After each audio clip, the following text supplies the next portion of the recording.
okay, male provider, male breadwinner, dustbin of history. Bye-bye, don't need you anymore. According to a recent survey by the Young Men Research Initiative, when young men are asked what it means to be a man, the top answer was providing for your family. You've argued this isn't necessarily a bad thing, but that is, since it's becoming harder to do, like now it's harder to buy a house than it was 20 years ago, it's creating an identity crisis for boys and men. If you can't keep up, you feel shamed, and then with shame comes rage, et cetera, et cetera. Yeah, I think that's a really good example of the challenge that both young men and young women have, like in the modern labor market, in the housing market. Actually, just as we're recording this, Rahm Emanuel has a piece in the Washington Post where he's arguing about young men, but also about, he said it's a housing issue. And yeah, I wrote him. I said, so homes and hugs will save us. Well, if only he'd come up with such a good summary. Homes, but yeah, I mean, actually, Gretchen Whitmer pointed out that like young men are least likely to buy new homes now. And so I do think it's connected to these structural factors, and that actually it allows me to make a separate point, and then I'll come back to the main one, which is that one of the things that disturbs me about how much political energy is going on into young women blaming young men and young men blaming young women for their problems is that energy could be much better spent on issues around economic justice, around the housing market, around the education system. So like imagine a world where young men and young women, instead of being taught by each side to blame each other, were actually linking arms to demand a fairer housing market, to demand a better education system, to demand more opportunity together. But the point about providing is really interesting. I've come to think that the answer here is to sort of lean into that instinct, but modernize it. I was a stay-at-home dad for a while, and I really felt like a provider. And what I just kind of reconceptualized it around, well, my wife's working, but I'm going to get the kids to school, I'm going to organize, and I'm going to allow the family. I was providing for my family in a different way. And I do think that men feeling a responsibility to be providing not only money, although that remains important, but other things, time, energy, love, discipline. Well, that's whatever. a big societal shift, because most people, when they see that, they don't think that. They don't think provider. But I think rather than sort of, I used to think... They don't think it for women either, by the way. No, they don't. I think that's right. But so at least for now, rather than saying, okay, male provider, male breadwinner, dustbin of history, bye-bye, don't need you anymore, right? Rather than that, I think what we should be saying is your desire to provide for your family is a noble one. And that should mean, by the way, that you are a good prospect in the labor market, because it could well be that, as has happened to me too, there are certain points where the family needs you to be the breadwinner, right? And so having that potential, yes. But it also then allows us to expand through that and say, but yeah, how about a world where actually the best thing for your family is for you to be providing more care? Right. So that your wife might go. So expand. But there are the societal things that still to this day push against it, even though men are much more participating with their children. It's still not the same. But interestingly, in your book, you write, the true cause of male malaise, I believe, is not lack of labor force participation, but the cultural redundancy. So men feel they're no longer needed, right, in the workplace and the home. I want to hone in on this a little bit. It seems like a lot of women want to share the workplace and share household chores and child care responsibilities with men. How do you change things so it doesn't feel redundant? I have to tell you, gay and lesbian couples don't have this problem to the same degree at all, I've noticed among my friends, and I have very different friends. Talk a little bit about this idea of cultural redundancy that you were talking about. Yeah, so the worry I have is that if men start to feel as if they're not economically needed in the same way that their fathers were or their grandfathers were. Right, because women work and women Because women work and do that. And also they're not culturally needed because we don't actually think there's anything special about the way that, men father, for example. And, you can think of examples of same-sex couples where they're saying, oh, well, like, that's a very heteronormative idea that we need dads, and so we don't need dads. So we don't need male breadwinners. We don't need dads. Maybe we don't need like men to volunteer in the YMCA or Big Brothers Big Sisters or boys clubs, because most of the volunteers are women, and so we don't need you for that either. And to get to a certain point where it's like, okay, so why do we need men? Maureen Dowd had a book, Are Men Necessary? I say that all the time. No, I'm kidding. Right. And she asked her mum, and her mum said, well, we need them for procreation and to lift heavy furniture. Again, very fun, very funny. Sounds like a Joan Rivers joke. Sounds like the Maureen Dowd joke, yeah. And so that's my fear, is that we end up sending these messages that because of these shifts in the economy and society, we're sort of saying to the guys, okay, we got it from here. We kind of don't need you.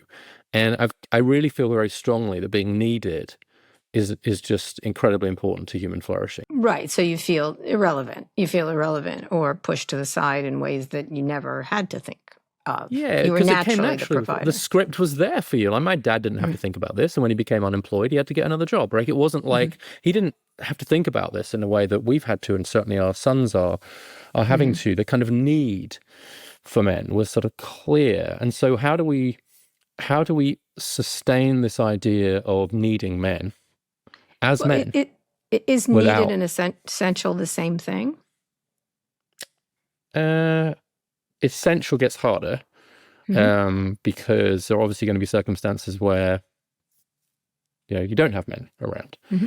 But it's hard to articulate this because you run the risk of, and perhaps I'm feeling particularly self-conscious about this because of your situation, right? So I'm now writing a lot about fathers, for example, the importance of fathers and father figures, right?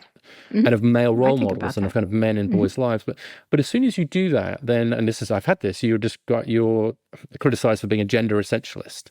No, right? And saying that there are some. I think about that all the time. My brother is very critical to my kids, 100%. Yeah, and it's interesting. I don't know what you think about this, but I actually find quite often that same-sex couples with children, who mostly women, actually don't need all that much persuading that having good male role models around is a good idea. Actually, it's not. Weirdly, that's the kind of. I think it's critical. It's absolutely critical. There's no question about it. But I think we're a bit reluctant to say that. I think we're a bit reluctant to say, like, we need men and we need male role models, and men, because of some of the challenges we faced around getting to gender equality and the remaining challenges that we still have, I think there's been just this reluctance to articulate this positive vision for men, for fear that it will somehow distract. I also think it's important for my daughter to have positive male role models too. I don't think it's just like guys and like pee in the backyard, learn to pee in the backyard. That's not it. It's a positive role model of men for my daughter, which I think is critical because as many people, I assume she's going to be straight, right? So she has to have good relationships with men. So one of the solutions you talked about is steering men towards healing and other careers you call HEAL, health, education, administration, literacy, which are teaching and nursing have traditionally been women's jobs and pay less. That's changing a bit. And healthcare is one of the few bright spots in this month's dismal jobs report, for example. So how do you get men to see HEAL jobs or even being stay-at-home dad manly if they have to decouple the idea of being a provider from being a breadwinner, as you mentioned? Yeah, well, I worry that with these, it's interesting you talk about the jobs report. I think it's fascinating that you're seeing this real gap emerging, particularly among graduates, but more generally in male employment and female employment right now. And that does seem to be because of this growth in healthcare and social services, and they skew very female. So what that means is that, like, men are missing out on some job opportunities there. So there is just a straightforward labor market argument here, which is there are jobs there which men are missing out on. There's also, I think, an argument which we touched on earlier about it's good for patients and students to have a representative workforce, right? I don't think it's a good idea if all the nurses are female or all the nurses are male, right? Because they're going to be serving male and female patients, same with teachers. And some of these areas have shortages. It's interesting that nursing is the only one, as you say, to have seen a slight increase in the share of men, and also the best paid of all of those professions. So pay is clearly a factor here. But I think the solution is, to some extent, is to decode these professions. So it's interesting, like, early years education has always been seen as quite female, right? And it's incredibly female. Like, we have twice as many women flying fighter jets than men teaching kindergarten as a share of the occupation, right? And that hasn't really changed. That's not a new thing.